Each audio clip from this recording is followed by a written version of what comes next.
बिटिया का पैजामा पड़ा था, चड्डी पड़ी थी, महामारी का कपड़ा पड़ा था, उसका बलात्कार करके छोड़ दिया। लखनऊ के मढ़ियाव में रिश्ते में मौसा ने अपनी भांजी का रेप करके फेंक दिया। उसके बाद उसे गोमती नदी में धक्का देकर हत्या कर दी और लड़की को दवा देने के बहाने अपने साथ बाइक पर बैठाकर उसे ले गया।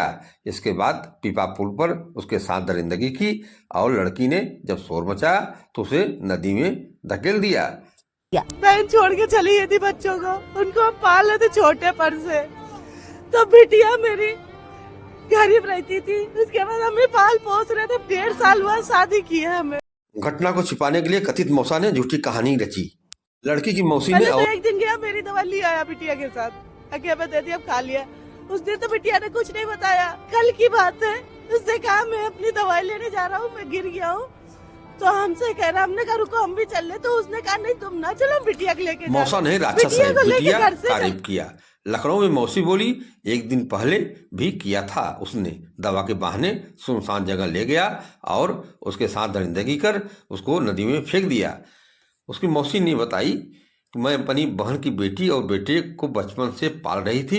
1.5 साल पहले मैंने कुलदीप से शादी कर ली। वह रोज घर आकर दारू पीता है। एक दिन पहले मेरी दवा लेने के लिए बिटिया मृतका को साथ लेकर गया। कल अपने लिए दवा लेने का बहाना बनाया और बिटिया को फिर ले गया। आधे घंटे में उसने फोन किया कि कुछ लोग आल्टो कार में बिटिया को बैठा ले गए। हम लोग दौड़कर पहुंचे। मैंने पूछा कि तुमने कुछ किया है बिटिया के साथ? तो बोला मैं कुछ नहीं किया, उल्टे आल्टो वाले बैठा ले गए। यह कहकर उसने मेरा गला पकड़ लिया। राक्षस ने बिटिया का बलात्कार करके छोड़ दिया। इतना कहते ही नाबालिग मृतका की मौसी रोते हुए जमीन पर बैठ गई। उसके बाद आगे कुछ नहीं बोल पाई। हम और पोस्टमार्टम हाउस पर जहां 17 साल की बेटी की डेड बॉडी का पीएम हो रहा था, वहीं बाहर उसकी मौसी, मामा और भाई रोते हुए बैठे थे, बिलख रहे थे।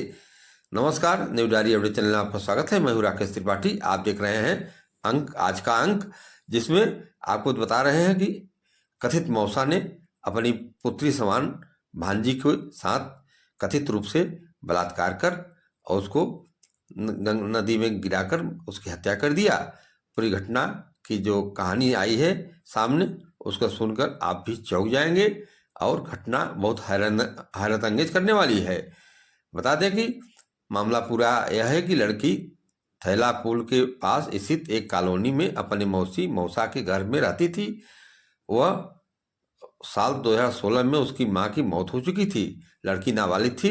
लड़की के पिता भी उसी कॉलोनी में रहते हैं। उसकी मौसी ने बताया मेरे पति ने बुधवार रात करीब 8 बजे खाना खाया। उसके बाद कहने लगे कि हमारी कमर में दर्द है, दवा लेने जा रहे हैं।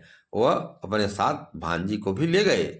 घर में निकलने के करीब 15-20 मिनट बाद पति ने भांजे के मोबाइल पर फोन किया, कहा कि भांजी का कुछ लोगों ने अपहरण कर लिया है और वह उनसे पीछे लगे हैं। हम लोगों को जब यह बात पता चली तो पति की बताई जगह पर पहुंचे।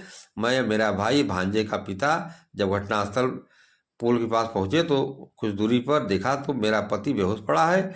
आसपास देखने पर लड़की के कपड़े ही पड़े थे, उसके अंडरगारमेंट्स भी वहीं पड़े थे। उसके बाद हम लोगों ने पुलिस को सूचना दी। आपको बता दें कि मैं अपनी बहन की बेटी को पाल रही थी। उसकी कथित मौसी ने बताया, उसका कहना था कि अपनी बहन की बेटी को पाल रही थी। मेरे साथ मेरे बड़े भाई भी रहते हैं। मैंने बहन के दोनों बच्चों, एक बेटा एक बेटी को बचपन से अपने पास रखा था। मैंने 1.5 साल पहले कुलदीप से शादी कर ली। वह रोज घर आकर दारू पीता है। एक दिन पहले मेरे लिए दवा लेने गया था, मुझे साथ नहीं ले गया। बिटिया यानी कि मृतका को साथ ले गया। उस नाबालिग को दूसरे दिन फिर अपनी दवा के बहाने बनाकर ले गया और बिटिया को साथ लेकर चला गया। और मैंने कहा कि चलो रुको, मैं चलती हूँ तुम्हारे साथ, लेकिन बोला कि नहीं, तो उन्होंने तो बिटिया को लेकर जा रहा हूँ। बिटिया को लेकर घर से चला गया। आधे घंटे बाद फोन कर कहा कि बिटिया को कोई अल्टो कार में उठा ले गया। हम लोग दौड़कर पहुंचे। आपको बता दें कि वो बेटिया नाबालिग किशोरी जो थी, ना सीधी सादी थी, उससे दुनियादारी से मतलब नहीं था। उसने सोचा कि मौसा कह रहे हैं साथ में दवा लेने के लिए, और उस मौसा साथ में चली गई थी।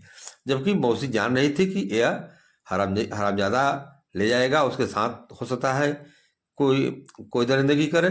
इसलिए उसकी मौसी ने मना किया, कहा हम चलेंगे, लेकिन उसने उसको नहीं ले गया और उसके ले गया। और बाद में कहा कि बिटिया का अल्टो कार वालों ने किडनैप कर लिया है।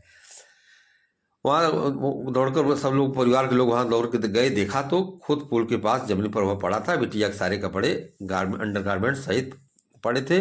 मैंने पूछा कि तुमने कुछ किया है बिटिया के साथ? तो बोला मैंने कुछ नहीं किया। मैंने फिर जोर देकर पूछा कि तुमने ही कुछ किया है?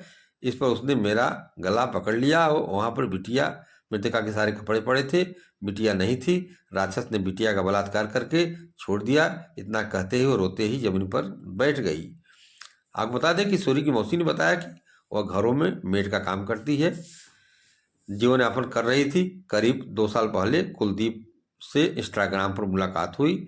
कुलदीप उत्तराखंड का है। वह उस समय वह वहीं काम करता था।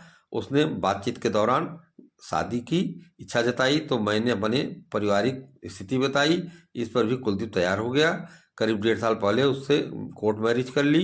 कुलदीप से एक बच्ची पैदा हुई जो अभी भी 9 महीने की है। हम पांचों, खुद पति, नवजात बेटी, बहन और बहन के 2 बच्चे साथ रहते थे। आपको बता दें कि मंगलवार को बिटिया को साथ ले गया था। कुछ देर वापस आ गया। उस दिन बिटिया ने कोई शिकायत नहीं की। बुधवार को फिर डॉक्टर के पास जाने की बात कहकर उसने अपने साथ ले गया। उससे कहा कि साथ चल रहे हैं, लेकिन मना कर दिया। आधे घंटे बाद भांजे को कॉल करके बताया कि अपहरण हो गई है। भागते हुए पहुंचे तो नशे में पड़ा था। मन नहीं माना तो उससे बोला कि तुमने कुछ किया है, बस इस पर झूठ बोलने लगा। दबाव बनाया गया तो उल्टे मेरा गला पकड़ लिया। वहां पर बेटी के कपड़े पड़े थे। राक्षस ने बेटी का बलात्कार कर उसे फेंक दिया था। आपको बता दें कि आरोपी की पत्नी यानी कि किशोरी की मौसी ने आरोपी को सख्त सजा दिलाने की बात कही है। उनका कहना है कि विधवा बनकर लूंगी, लेकिन आरोपी को फांसी की सजा मिलनी चाहिए। ऐसे हैवान को समाज में रहने का कोई हक नहीं है। इससे सभी मर्यादा को तार तार कर दिया। इसके बाद कोई सुरक्षित नहीं है। आपको बता दें कि आरोपी की पत्नी ने बताया कि शादी के बाद उसके साथ उत्तराखंड गए थे। वहां पर उसने एक महिला से छेड़खानी की थी। उस दिन काफी बवाल हुआ था। उसके बाद उसे लखनऊ ले आए। यहाँ पर भी हरकत से बाज नहीं आया। रोजाना शराब पीकर मारपीट करता था। मोहल्ले या रास्तों से गुजरने वाली लड़कियों को अश्लील कमेंट करता था, गंदी निगाहें से घूरता था। अपनी नवजात बेटी का हवाला देकर कई बार समझाया कि ऐसा न करो, अपनी ही बच्ची है। इस पर बोलता था कि वह अपनी है, उसके बारे में गलत क्यों सोचेंगे। नहीं पता था कि वह मेरी बिटिया यानी कि बहन की बिटिया जो मृतका पर भी गंदी निगाह रखता था। आपको बता दें कि आरोपी कुलदीप शराब नशे में 9 महीने की बेटी को मारता था। उसके पैदा होने पर दोष देता था। अगर कोई समझाता तो गाली देता।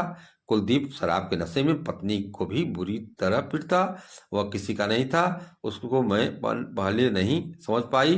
बहुत ही गंदा आदमी था, यह कहना है उसकी पत्नी का, जिसने इंस्टाग्राम पर उससे मुलाकात हुई 1.5 साल पहले और शादी कर ली, लेकिन वह भी पछता रही है। उसका कहना है कि इसकी फांसी हो जाए, मैं विधवा रह लूंगी, लेकिन इसके साथ अब नहीं रहना चाहती हूँ। मामले में एडीसीपी नॉर्थ ऋषभ रुणवाल का कहना है कि पोस्टमार्टम रिपोर्ट में डूबने की वजह से मौत की पुष्टि हुई है। आरोप के आधार पर स्लाइड बनवाई गई है। आरोपी से पूछताछ जारी है। विवेचना में धाराओं की बढ़ोतरी कर कार्रवाई की जाएगी। खबर में आप बंद रहें। खबर अच्छी लगे शेयर करें, अपना सुझाव भी कमेंट बॉक्स में दें। और आपसे मेरा इस खबर बताने का मकसद यही था कि यह रिश्ते को शर्मसार करने वाली घटना है। मौसा था, सगा मौसा, और बहन की लड़की, साली की लड़की के समान होती है, लेकिन हैवान बन गया था, हैवानियत कर गया।